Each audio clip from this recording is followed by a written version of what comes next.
Hello everybody, welcome to another free coaching video brought to you by me, Vibe, the white guy in the bottom right of the fucking screen right now. Yeah, that's me. Today we have a Zerg vs Protoss Masters level. I filled in for the Protoss spot again, but we have a Masters Zerg here. Zergrel is our Zerg. Let's get the shit underway, man. If you guys don't know how these work, if this is the first time you're watching a free coaching video, the way it works is sometimes I'll play, sometimes I won't, but I watch from the Zerg's perspective, and I will talk to you guys about the game and what I see about what they're doing, what I like, what I don't like, things I think they can improve on, all that kind of stuff. She's actually going for a 16 drones into an Overlord. I honestly don't really see that. The only way, in my opinion, this actually is worth is if she's going to go for a 16 hatchery. Otherwise, I feel like 13 Overlord or a 14 Overlord with like a single gas trick is better, but she is going to go for a 16 hatchery, so that's fine. The larva is very close to capping out, but does not, so that's fine. This build's fine.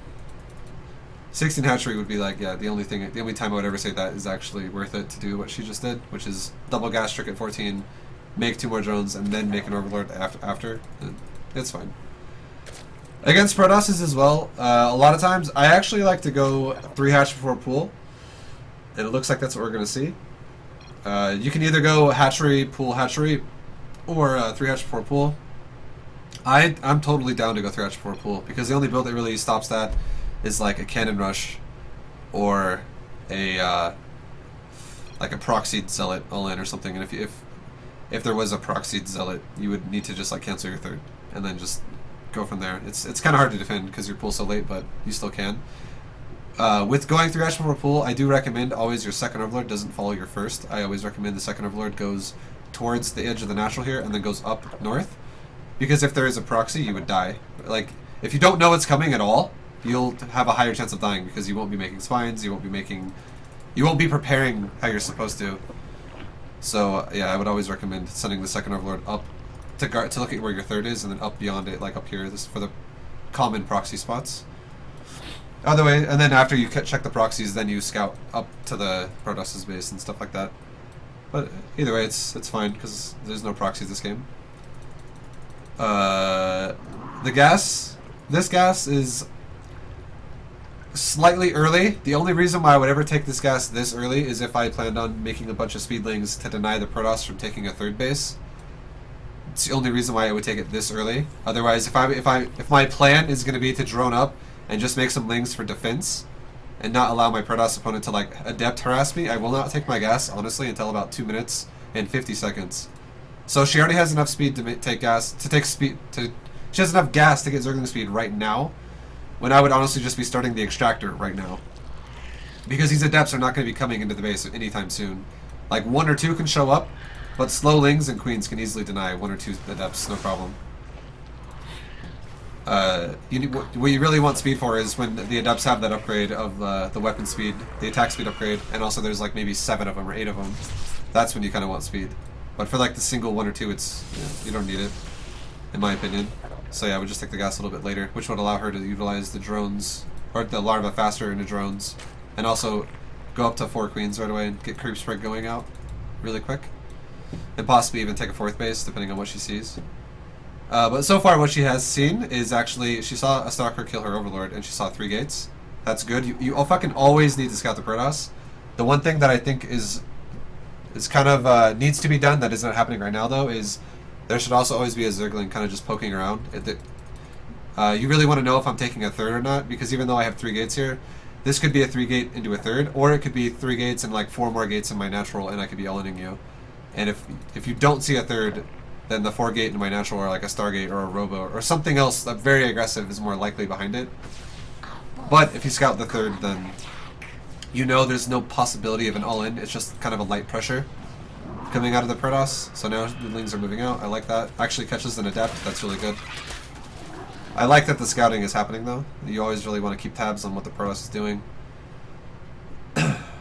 And I also really like that a Roach Arm was built. You really always want to have, in my opinion, if you go for 3 base, you really want to have a Roach. It actually doesn't even matter how many bases you have. I recommend building a Roach Warren against Protoss when you see that there's a possibility of adept aggression, and this is definitely a possibility of adept aggression. And you really only need to make like 8 roaches max, like somewhere between 6 and 8 roaches, and then you should rely the rest of your defense on speedlings. And the way you do it is you just surround the adepts with your speedlings, and then the roaches just pick them off. Like every single 2 shots of roach that the roach volley does, an adept dies, and another adept dies, another adept dies, and then it allows you to really have a mobile defense here to where you can then just saturate your ass off with drones. So I like that the composition she has. The one big thing, I'm gonna pause it really fast. The one big thing you really always want to do is always try. I also like that she's catching this and I'm not just killing drones, but always try. I'm gonna back it up and show you. It'll be better if I tell you as it happens. If you're defending adepts, this is the #1 rule to defending adepts. Roaches are going to get outrun for sure. That's a given. That's just always going to happen because roaches without speed are easily going to get outrun by these shades. But these zerglings can easily outrun the shades though. So what you always should do as Zerg is you should always keep your zerglings inside his shades. So like the zerglings should be like right there, right now, and they should be following these shades. Like if all these lings were like right here and they're just following all the shades, the second they're done, they're going to phase into being surrounded already, and then these roaches can easily then catch up really fast and just pick them off immediately, rather than having the adept shade kind of like without being surrounded and walking into the middle lines. The last thing you want is for your drones to get exposed here, or for the adepts to do something like this, where you're not actually surrounding them anymore and you're getting bottlenecked into like a fucking resource choke point. Because if these, like again, even if the phase adepts are standing right here but they're not actually warped in yet, they can't block you. You can run through that with your zerglings, so you can actually run your zerglings like all the way into him again, and get every time if you're doing that, you'll always get perfect surrounds on his adepts. So that's how you should always be trying to do it when you're defending against shit like this. But anyways, moving on. I like that. Yeah, the good awareness to pull the drones. You really want to try to keep as many drones alive as you can, because if you lose too many drones to this shit, you just fall too far behind against the Protoss. This is like the power of Protoss right here. Every drone needs to survive, or as many as possible. So look at the worker tab here. The Protoss, if the Protoss catches up to you, it's actually terrible for Zerg. But yeah, anyways, the final adepts are going to get cleaned up. One thing I would recommend was definitely the big thing would be that walking with the phases. It really helps you kill them a lot easier. And then a defense like against what I just had there, where it's like 8 adepts, and a good defense against that, in my opinion, would be like 6 roaches and like 24 lings. So you could have enough to easily overwhelm and surround the adepts when they do phase in, and you have like 6 roaches where they can just like 2-shot the adepts on the outside. Or once they start getting beaten up a little bit by the zerglings, then your 6 roaches will be one-shotting the adepts if they all focus fire. But anyways, moving on from the adept conversation, that really does set up the game going into the mid game. But now we'll kind of talk about what we see. We now see a Protoss who has Phoenix, who is killing overlords, and who has a third, and has also a robo being built at the third. This right here, like already what it looks like, which is this is how a lot of Protosses play. A lot of Protosses do the same shit. What it looks like is what's going to happen. If I were to be playing right now as Zerg, I would say, alright, we're going to probably be going up against the guy who's going to go for Charge Lot, Archon, Immortal, and he's going to go into Phoenix right now, but he's going to transition now into Charge Lot, Archon, Immortal. How do I want to deal with that? There are multiple ways you can deal with that, but I think the best way to deal with that personally as Zerg is you go for Hydralisk, you go for Zergling, and you go for Baneling.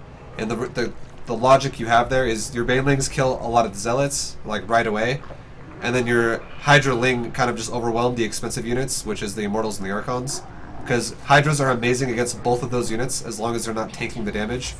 And the Archons have shorter range than the Immortals, so the Hydras will kill the Archons before killing the Immortals. And the Archons will die very fast to like a group of Hydras. Hydras shit on Immortals pretty hard. But you gotta just keep in mind, like, if the Protoss reads what you're doing, and he's like, alright, well, you have a lot of army units that are it's like mass army, low health units. What if the Protoss gets stormed? If the Protoss gets stormed, you should definitely switch to something else, like maybe burrow movement, get some regen on your roaches. stuff like that. I feel like if you're gonna go for like a Roach Hydra style though, against this is kind of what we see right now. We do have the ranged upgrades, range and carapace, and the Hydra's attack range and all that shit. We have a Roach Hydra composition coming out here. I feel like if you're gonna go Roach Hydra, you definitely have to pressure the Protoss as much as possible, and you have to like always try to. What you should always try to do. I'm gonna pause it really fast because this is important. What you should always try to do is keep the Protoss opponent on 3 base. Okay, don't try to always stay a base up on the Protoss if you're gonna go for Roach Hydra style. And on top of that, you should always try to engage their army as much as you can, and you should always try to cost efficiently kill the zealots. So you should be always kiting away from the Archons and the Immortals, and you should be killing the zealots because the zealots will outrun those units if the Protoss is not careful because they have charge and they're faster. So if you can actually thin out the zealots without taking too much damage from the Archon Immortal, if you have then enough to overwhelm the Archon Immortal, you take that fight. And if you don't have enough to overwhelm, you just back up. And you just keep making Roach Hydra, and you try to cost efficiently keep killing the Zealots, and then making the fucking Archon Immortal become, like, vulnerable. Because they don't have a tank anymore. But I feel like going Roach Hydra against someone who had a good economy opener against you as Zerg is going to be really hard. So this game is going to be really hard for our Zerg here. Just because of the fact that the Adepts did a lot of damage early on. And if you look, there's 14 workers killed in the worker graph. That's really hard to recover from as Zerg. And also a queen died. But overall, going into lurkers now, that's fine. I feel like if you're going to go into lurker, that's a good response to what we're seeing here. But what I really like when someone goes lurker is when they if they realize they're not going to be able to break the Protoss, if they go into a quick hive and they get something ready to go, like possibly like Viper. Because the one thing you are afraid of with lurker is something like disruptors killing all your lurkers, or just a big fucking humongous Archon ball that just a big immortal ball that just walks forward and kills everything. Anyways, talking about the fight now. The Zerg army's committing, like right here is what I'm talking about. I think the Zerg army committed a bit too hard. Like there wasn't like a ton of zealots, sure, but if you think about it, I'm gonna back it up one time just to show you this. If the Zerg in this fight right here, let's move it forward. If the Zerg in this fight actually picks off zealots if they're vulnerable at all, but like kind of tries to stay away from the Archon or the Immortals and Archons, like right there, the zealots charge forward, you can kill a couple. But I feel like right now, if the Protoss backs up, you should just like move your army over here and possibly start killing the pylons in the Nexus. And then if the zealots once again come out, you kite backwards from the zealots. But then as soon as if there's like 5 or less zealots, so the majority of the zealots are dead, then you kind of like start moving in if you feel like you have enough to overwhelm the Immortals and the Archons. Because right here, at this point, when you move in and you I'm gonna show all vision really fast. When you move in as Zerg against a Protoss who is going to be tanking you with zealots, we have 6 fucking Immortals here and an Archon that's just finished and more Archons being built up here. But we have 6 Immortals. These are important. These 6 Immortals get to shoot freely now. They're all fucking just shooting nonstop. But let's watch how many seconds that this happens for. This is now 1 second. We're gonna count from 49 on. We're gonna see how many seconds the Archon or the Immortals get to shoot until they start getting damaged.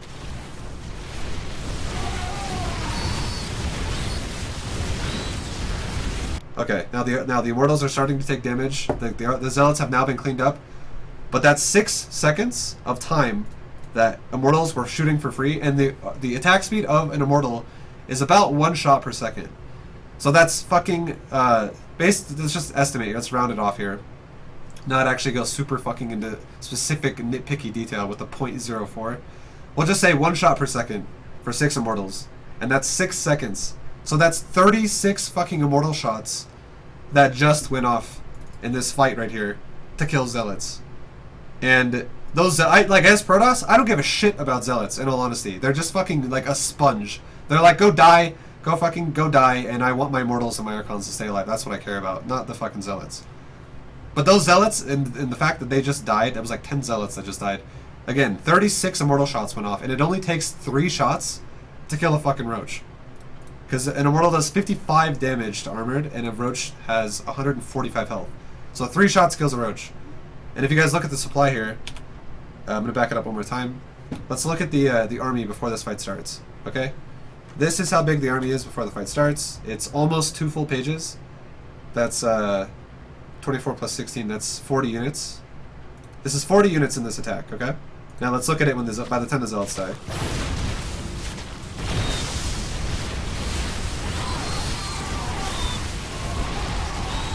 So now zealots are dead again. Now look at this army. We now only have 14 in this page, and we have 8, 9, 10, 11, 12.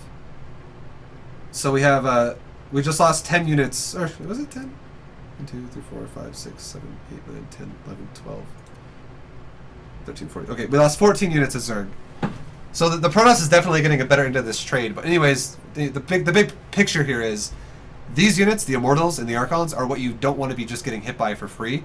They're the things you want to fucking get rid of as much as you can. It's like siege tanks for Terran. Okay? But now let's watch this fight from this point on, because this Zerg army has been thinned out quite a bit. It's been like kind of reduced up to this point. Now let's watch the rest of the fight and then see how good the trades are from this point on.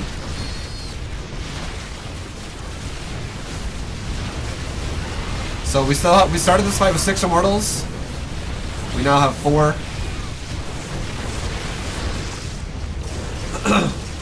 So 4 Immortals out of the 6 survived, and 2 Archons.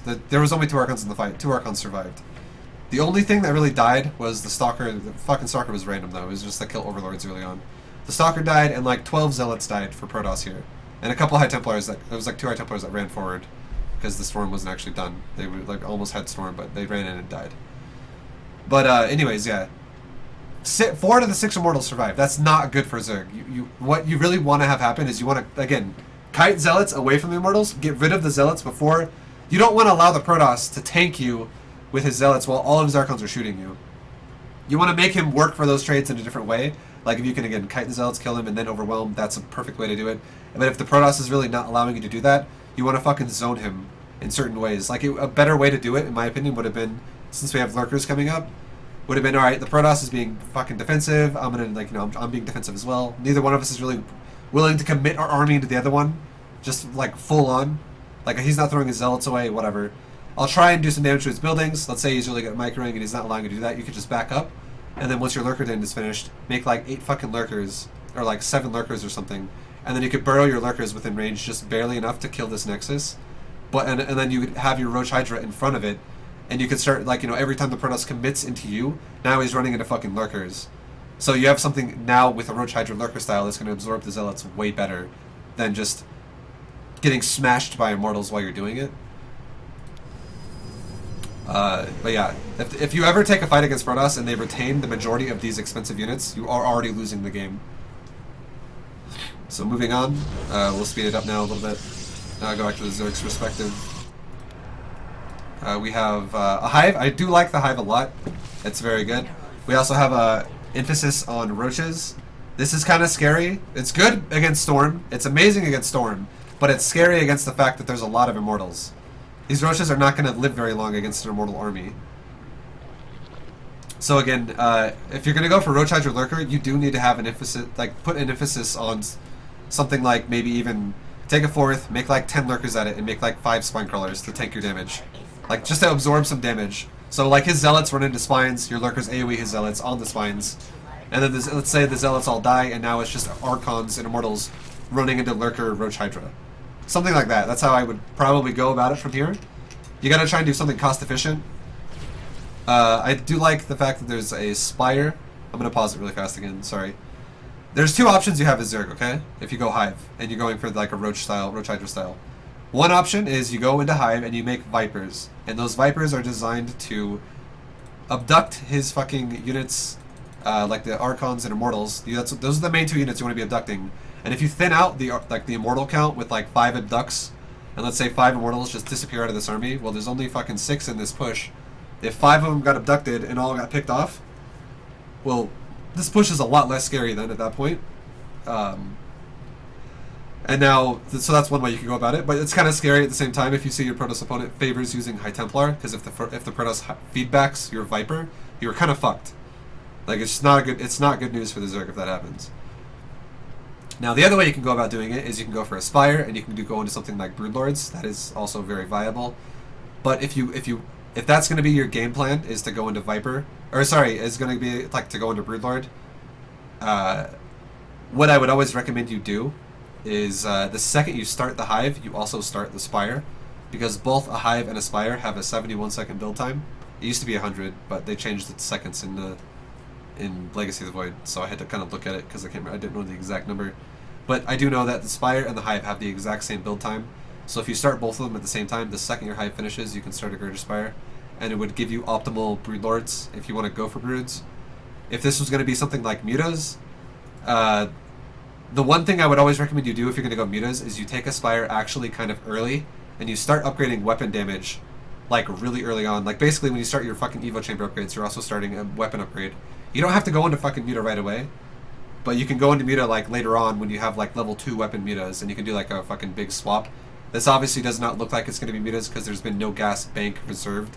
There's been a big emphasis on Roach Hydra and also attacking Carapace.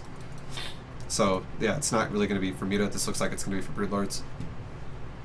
And also the other thing, this is important too. Okay, I actually this is my personal philosophy in Zerg vs Protoss. I think that this upgrade right here, Carapace, is fucking worthless.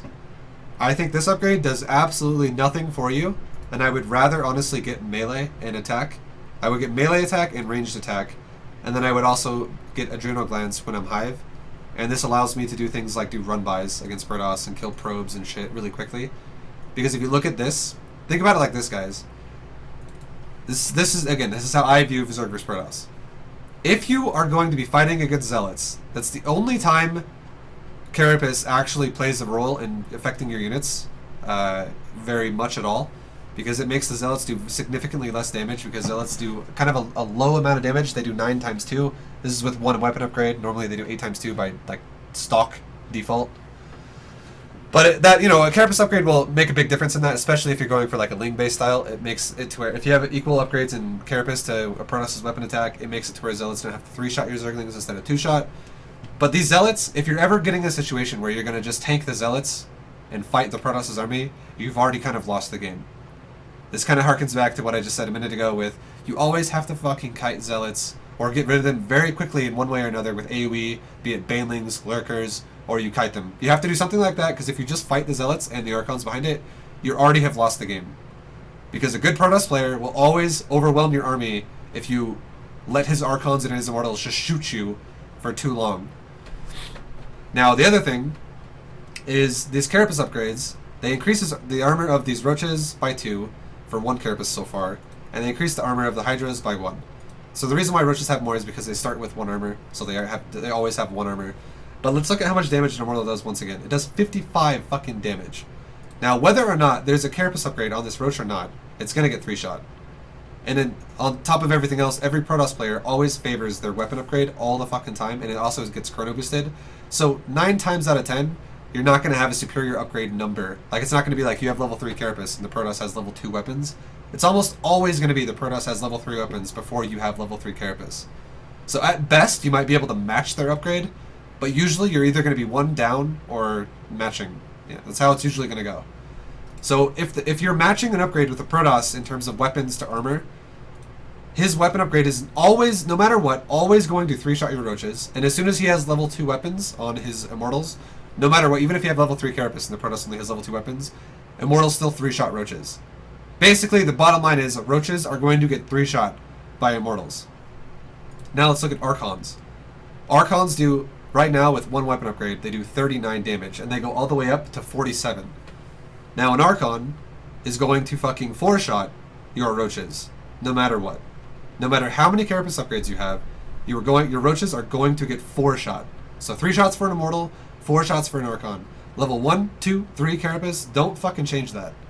The only thing this Carapace is affecting is the Zealots, once again. And on the final thing here, the last part of the army is the Storm.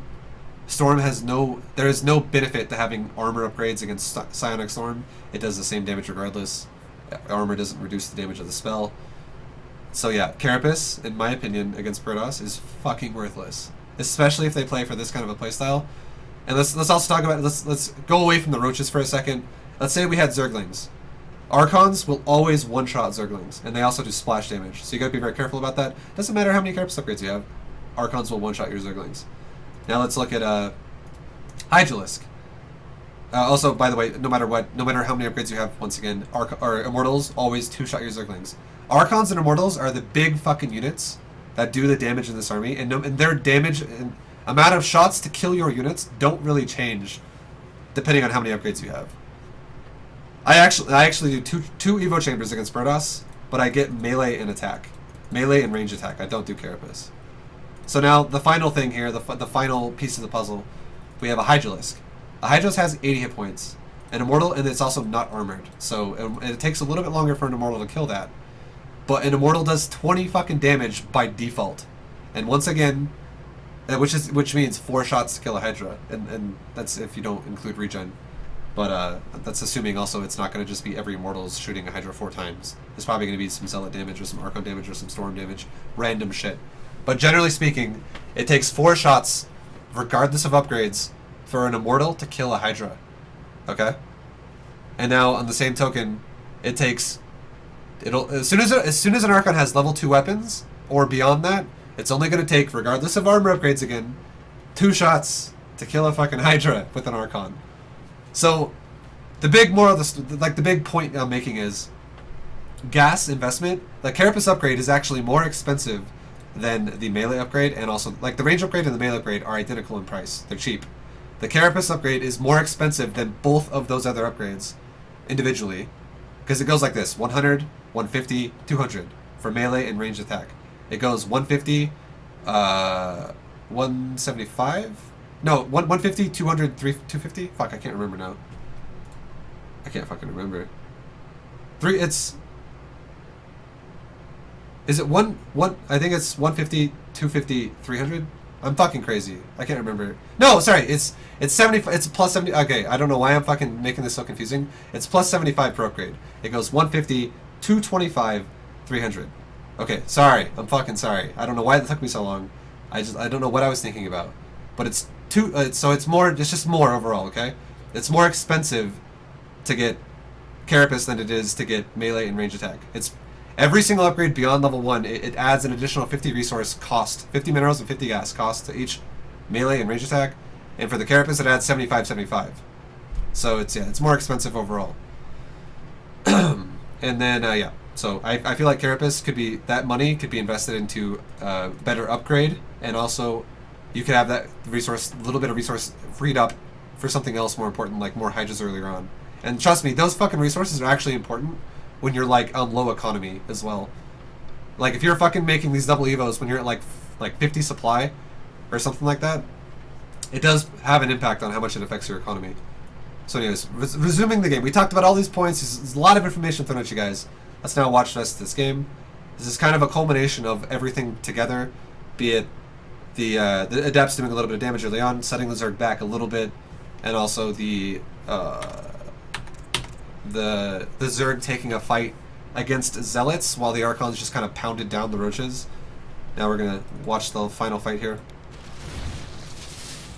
So again, you always... The big thing here is never fight Zealots in the range of Roaches unless you have Lurker or Baneling, which are just going to like wipe them off. Just fucking evaporate them immediately.